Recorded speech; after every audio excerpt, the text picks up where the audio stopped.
जय जगन्नाथ जय Shriram welcome to heart of education YouTube channel. आपण मैंने समस्ते फॉर्म बी रिगार्डिंग कमेंट करते पिला माने पर्सनली मते मेसेज कर कि सर फॉर्म बी कहीं फिलअप होनी कारण फॉर्म बी रो डेट तो आपण कहते फॉर्म बी रो डेट आपण कहते कि आसो 15 बेलू कहीं आसलानी कारण ये जो नोटिसटा आप देखिए जदि पूर्व नोटिसटा जो थे आप क्लीयर कट ये पाइपर कि फॉर्म ए रो डेट दे देता आ फॉर्म बी देता 15 मे रु 16 जून 15 मे रु 16 जून ठीक अच्छे। किंतु पिले कथा हो कौन तुम मैंने आउ गोटे नोटिस भी ये देखि जो थे एक्सटेंड है नोटिस गोटे आसाला यहाँ निहत रूप में देखी भी थे last date of online application जोटा कि हूँ आपंकर 20 पर्यंत अच्छी फॉर्म एटा अप्लाई कर 20 आज हूँ 19 तारीख 20 तारीख पर्यंत हूँ आपंकर बर्तमान पे अच्छी फॉर्म बी फिलअप कर बुझीगला। तो मुझे कौन कहूँ शुणु जे सॉरी फॉर्म ए आपंकर सर के 20 मे तारीख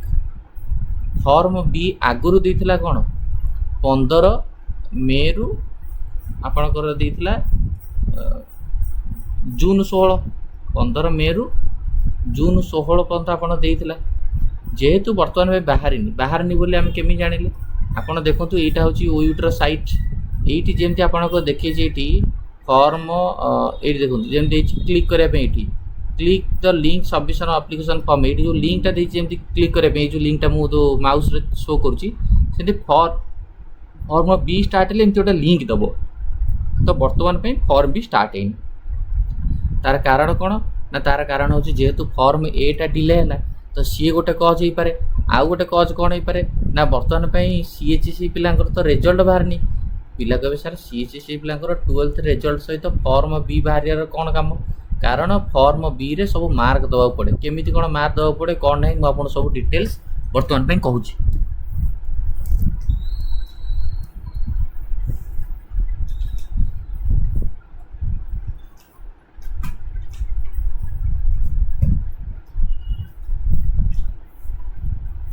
हाँ देखो लैपटॉपटा चार्ज टी लगे कौन केमती देखो फॉर्म बी से इंपोर्टेंट पॉइंट गुड़ा नोट डाउन करूँ submission of online application form B is compulsory for admission of UG course जदि आप फॉर्म एटा फिलअप कर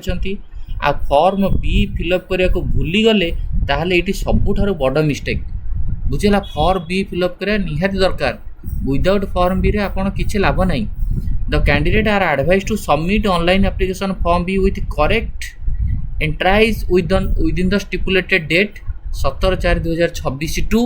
11/5/2026 without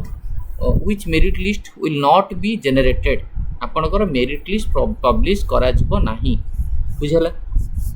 एटा पूर्व डेट ए डेट रे आपनकर किछ नाही जेहेतु 15 मे रु स्टार्ट हवा कथा हेनी तो आपन फॉर्म बी स्टार्ट हेनी किंतु बिना फॉर्म बी रे your merit list will not be generated को बेसिस रे मेरिट लिस्ट देबे आपनकर 10th मार्क आपन देई ना दी कारण फॉर्म बी रे देबे +2 रो फिजिक्स केमिस्ट्री बायोलॉजी की फिजिक्स केमिस्ट्री मार्क देई ना दी तो केमती से माने जनरेट करिवे 10th रो परसेंटेज रो 1/4 से माने नेबे जो आपन सेना 10th रो परसेंटेज देइतिले नेबे +2 रो जो फिजिक्स केमिस्ट्री बायोलॉजी कि फिजिक्स केमिस्ट्री मैथ जो थर अधिक परसेंटेज थिवो तार 1/4 केमती कैलकुलेट करियो आपन देइतिले तो बुझला।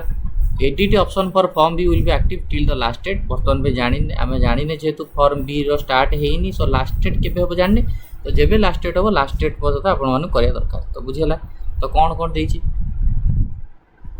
जो मैंने फॉर्म ए फिलअप कर फॉर्म बी फिलअप करेंगे जो मैंने फॉर्म ए फिलअप करना 20 तारीख काली लास्ट डेट कर दिंतु है। The candidate will click on the declaration that she has also produced delivery document सब 10th रो सर्टिफिकेट +2 सर्टिफिकेट अपलोड करा पड़ो है। तो देखो तो आपन जेतबेले the candidate will also click on the declaration that the information and mark submitted form B are correct and final जेतबेले सब मार्क देबे आपन ता पूर्व गोटे डिक्लेरेशन ऊपर क्लिक करिवे कि मु जहाँ जहाँ मार्क देछि सेटा करेक्ट आउ फाइनल बोली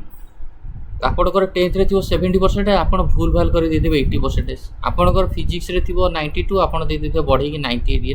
भूल no request to the correct wrong information and marks will be considered after last date of form B पर आपन तो करेक्ट कर परिबे नै। The candidate are advised to take a print out of form B after submission to verify correct entry of marks and other information form B fill up कलापर form B रोटे print out बाहर करेंगे आप edit option is available टी the last date जिते form B start हम से last date भितर ही आपड़ी किसी भूलभाल कर एडिट करेंगे तापर आपारे देखो ये देला आपंकर 10th मार्क मुझे suppose Devi the candidate must submit total mark आप देवे आपण सर्टिफिकेट रे धर 600 मार्क अच्छी तो आप 600 रु जी अच्छी आपकी देवे सीबीएसई पिला कौन करती ना 600 मार्क थो सर्टिफिकेट रे सी किंतु बेस्ट 5 रो मार्क देवे भाई बेस्ट 5 पी बेस्ट 4 जमा चूज करनी जी मार्क तुम स्पोर्ट्स नियो चित्रांकन नियो तुम extra optional neo additional subject neo सबू टोटाल केते मार्क रखिछ सीबीएसई पिला माने ध्यान दिंतु सीजीसी पिला तो 600 मार्क रू से जी रखिले पकेबे धर देखो ये देछि सपोज सब्जेक्ट 1 सब्जेक्ट 2 सब्जेक्ट 3 4 5 6 मोर 6टा सब्जेक्ट ये 600 मार्क एडिशनल सब्जेक्ट मुझे दीटा नहीं एक्स्ट्रा ऑप्शनल दीटा नहीं तो मुझे कहि ना ना मुझे एडिशनल एक्स्ट्रा ऑप्शनल को काउंट करी ना मुझे केवल मोर जो 6टा सब्जेक्ट ताकू नहीं जीवी भूल टोटाल आपन को सबू नहीं आपन केते मार्क ना 1000 मार्क 1000 रु केते रखिछ 850 रखिछ केबे तमे करबनी मोर 6टा सब्जेक्ट को नेबी 6टा सब्जेक्ट रे एतिक मार्क रखिछ एटा भूल सेट लिखा है candidate must enter total marks आज 1000 and secured 85 to calculate weightage and preparation of final merit list. The candidate must submit total marks and secured mark. बुझेला तापर next physics chemistry biology mathematics botany zoology bio plus two सेमती आप सबू देवे सबू all subject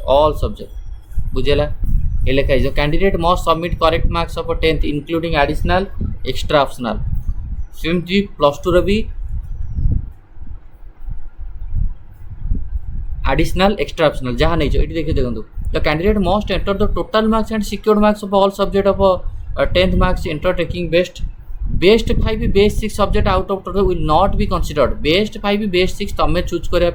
नहीं जहाँ तुम अच्छी से दब बुझेगा तो मन रखियो जो दब सब परफेक्टली दब candidate who belong to other board like CHC CBSE fast second तो ये गला अदर बोर्ड कैंडिडेट जो मान थे इनफर्मेशन आ बाकी रहा हूँ आपंकर मन रखिए यही जिनस हूँ आप ध्यान देव फॉर्म भी स्टार्ट है मुझे निहत तार रिगार्डिंग गोटे वीडियो बनईबी आपको सब जिन जनईदेवी ये वीडियो को एंड करवा थैंक यू धन्यवाद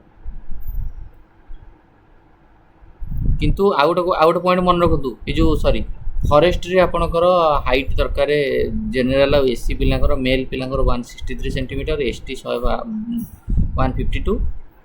हाइट दरकार फीमेल मानकर जेनेल एससी हूँ 150 एसटी हूँ 145